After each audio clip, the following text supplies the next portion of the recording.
Good evening, dreamer. Get comfortable. Tuck yourself in. Tonight, I'm taking you to the most magnificent city on earth. The capital of the world. The heart of the British Empire. London. The year is 1880.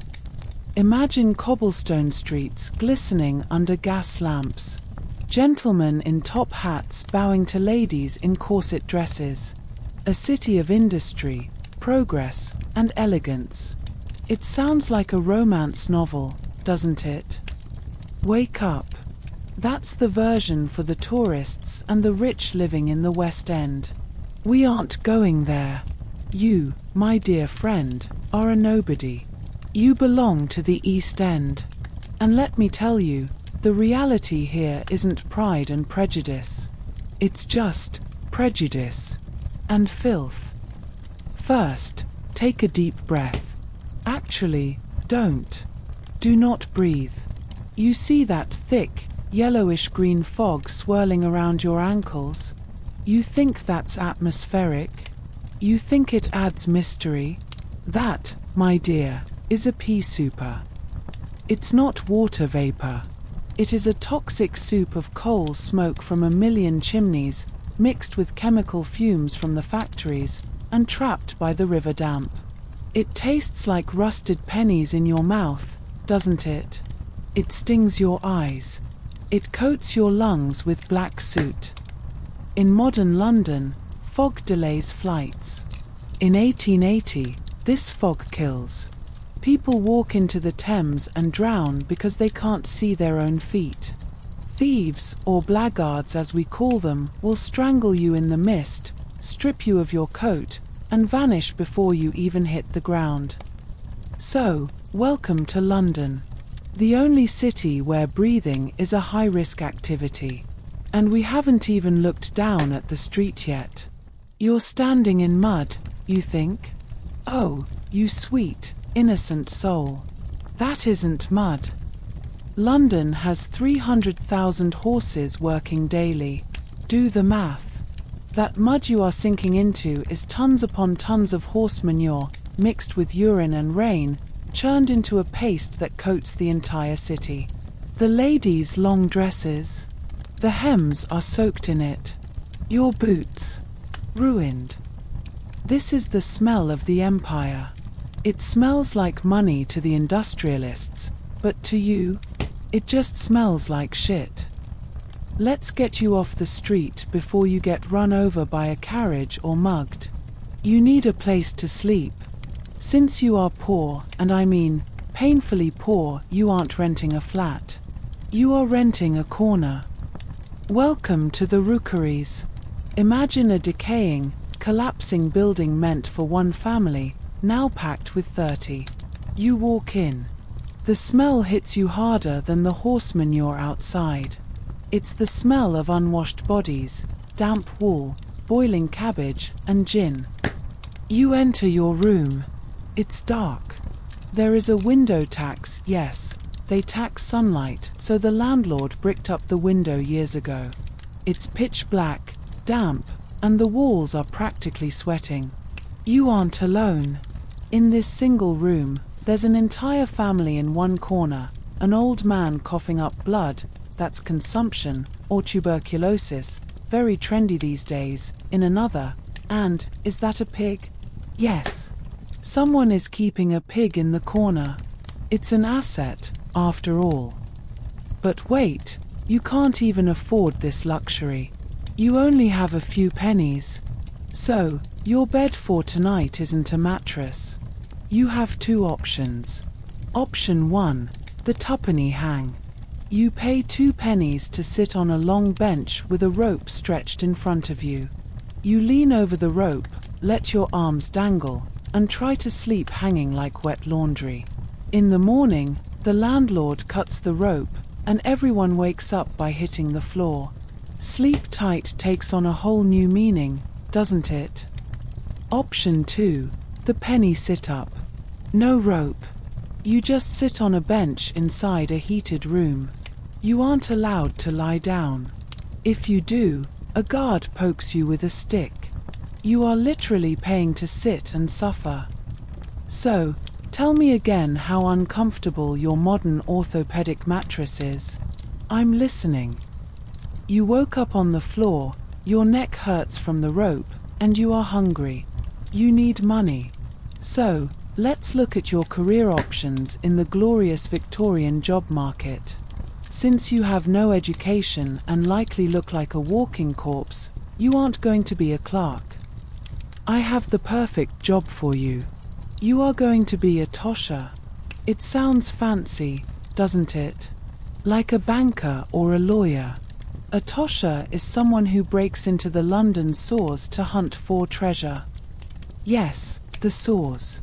You put on a heavy coat, maybe grab a lantern, and wade through rivers of raw human waste, looking for coins, metal scraps, or bits of jewelry that flushed down the drains of the rich.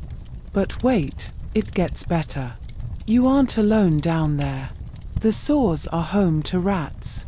And not cute pet rats. Victorian sewer rats are the size of cats, aggressive, and they will bite you. Also, the tide comes in. If you don't watch the time, the sewer fills with water, and you drown in a tunnel of excrement. But hey, if you find a silver spoon, you eat tonight. Too claustrophobic for you? Fine. I have an open-air job. How about being a pure finder? Pure is the Victorian street name for dog feces. Yes, dog poop. You walk the streets with a bucket, picking up dog poop with your bare hands.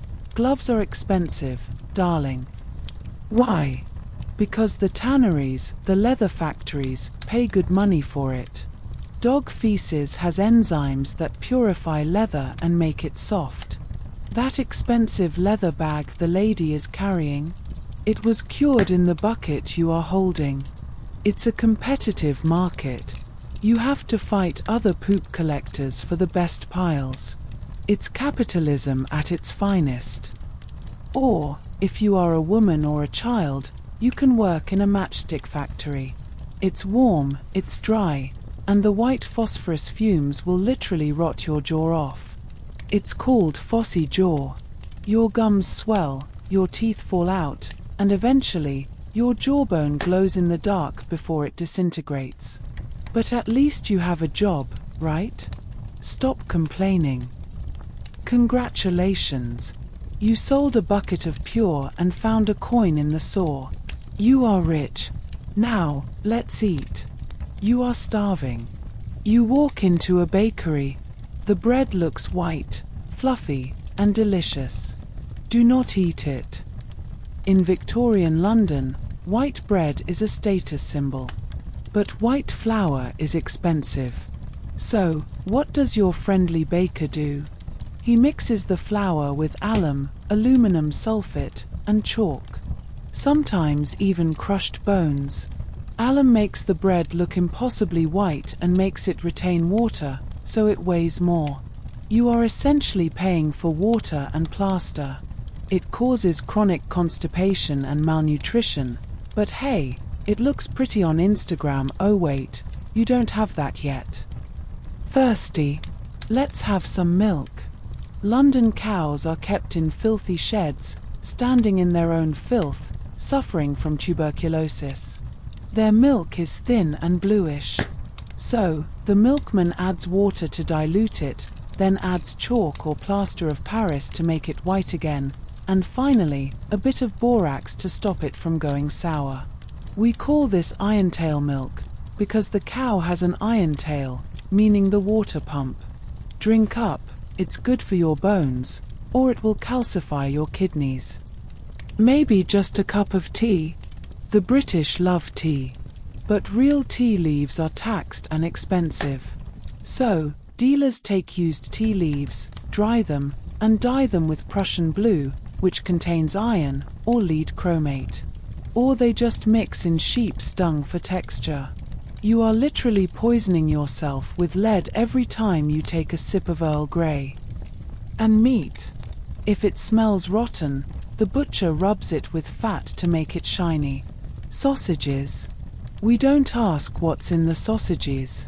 Let's just say the rat population in the butcher shop went down recently. In Victorian London, you don't eat food. You engage in a chemical experiment with your digestive system. So, you ate the chalk bread and drank the borax milk. Now your stomach feels like it's exploding. You are sick. In the modern world, you go to a doctor. In Victorian London, doctors are expensive. You go to the chemist, pharmacist.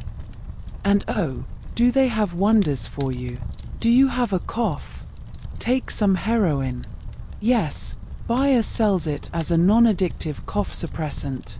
Are you tired? Have some cocaine tablets. They sharpen the mind. Is your baby crying because it's hungry? We have the ultimate Victorian babysitter, Godfrey's cordial. It's a sweet syrup mixed with laudanum, opium. We call it mother's friend. You feed it to the baby, and the baby stops crying, permanently, if you give too much. Many working-class mothers drug their children just to keep them quiet while they work in the factories. It's a quiet tragedy. But the real killer isn't the drugs. It's the water. Welcome to the era of cholera. We call it the Blue Death. You turn blue, you dehydrate, and you die in hours.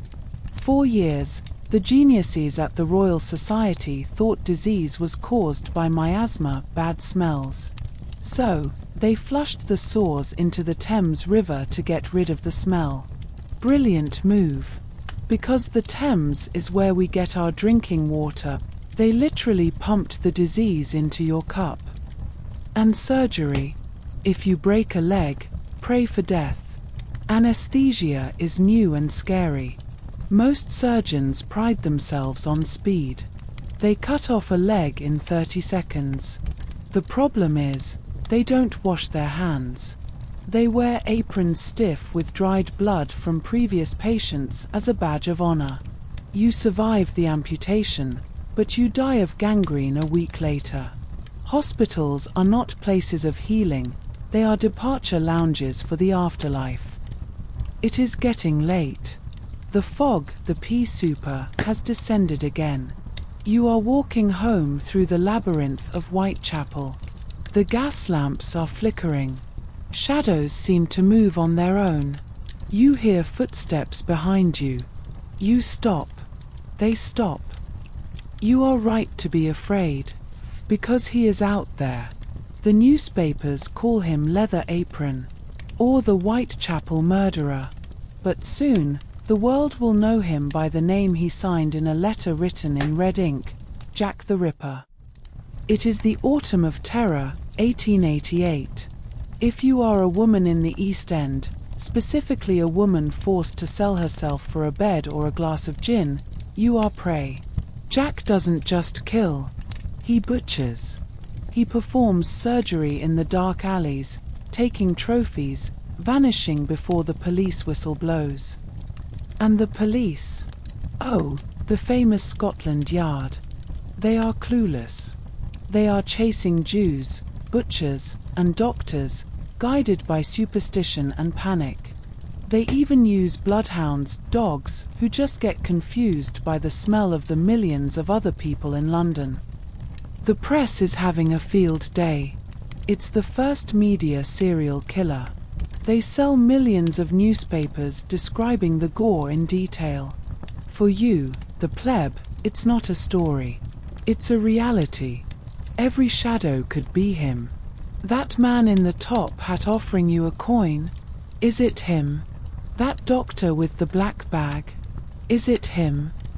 You run back to your rookery, lock the flimsy door, and listen to the screams outside.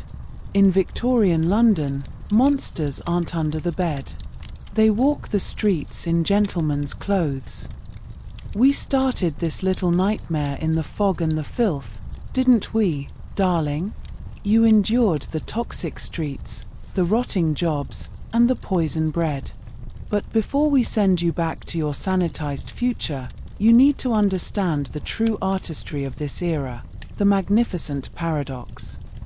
London in the 1880s was a city split into two separate dimensions. On the West End, just a few miles away, the streets were paved, the lamps were bright, and the air, though still smoky, did not curdle your lungs. Here, gentlemen wore starched collars, dined on roast pheasant, and discussed the morality of sending missionaries to civilize the savage races abroad. They believed in progress. They believed in God. And they believed, absolutely, that your suffering was necessary. Think of the wealth. The ships are constantly docking at the Thames, bringing silk from China, tea from India, sugar from the Caribbean. The entire world's fortune is flowing into London. Yet, none of it, not a single shilling, ever found its way into your slum. You were the foundation upon which that empire stood, and you were treated like the mud between the bricks. The most terrifying institution in your life wasn't the prison, dear, it was the workhouse. It was society's ultimate expression of cruelty masked as charity. If you failed, if you were sick, if you were starving, you went to the workhouse. And once you entered, you ceased to be a person. They separated families immediately. Children were torn from mothers, husbands from wives, because poverty, according to the upper class, was a moral failing to be punished, not a misfortune to be solved. You were given senseless, grueling labor, crushing stones, picking oakum, unraveling old ropes until your fingers bled, or turning a crank attached to nothing. All to teach you the value of work, after which you would be sent back out, poorer and weaker than before. The workhouse was designed to be more terrifying than starvation, ensuring you would endure any filth in the streets just to avoid its clean, miserable walls. Look closely at the beautiful, clean, white shirt of the gentleman passing you in the street. You know what made that shirt possible? Child labor. In the cotton mills of Lancashire, children as young as 5 worked 14 hours a day, inhaling cotton dust that slowly turned their lungs to concrete. If they fell asleep at the loom, the overseer would throw cold water on them or strap them. The clothes you sew, the tea you can't afford, the bricks you help fire in the kilns, your life is the raw material that makes their life beautiful. That silk dress in the West End cost a child's sight. That perfect white loaf of bread you wish you could eat cost another child's health. This is the great, elegant paradox of the Victorian age. It was a time of unprecedented scientific discovery. We were learning about germ theory, about electricity, about the wonders of the steam engine. Yet, while engineers built bridges to span continents, society refused to build a simple, clean sewer system for the poor. They had the knowledge and the money to fix every problem we've discussed, the cholera, the fog, the housing crisis, but they lacked the will. Why? Because the moment you gave the poor clean water and clean air, you might raise their expectations. And if you raise their expectations, darling, who will pick the oakum? Who will crawl in the sores? So, there is your lesson. This great empire, the shining jewel of the 19th century, was truly built not on naval power or industry, but on the disciplined, agonizing misery of people like you. You were the price of progress. So, sweet dreamer, are you ready to sleep? Or are you too afraid that the wallpaper might poison you? If you enjoyed this tour of misery, you sick little thing, make sure to like this video. It helps us feed the algorithm beast. Subscribe to History Bedtime Stories so you don't miss our next nightmare. Where shall we go next? To the frozen, flea-infested longships of the Vikings? Or perhaps the radioactive beauty of the early 20th century? Let me know in the comments below. Now, go hug your toilet. Seriously, it flushes. That is a miracle. Good night, and sweet nightmares.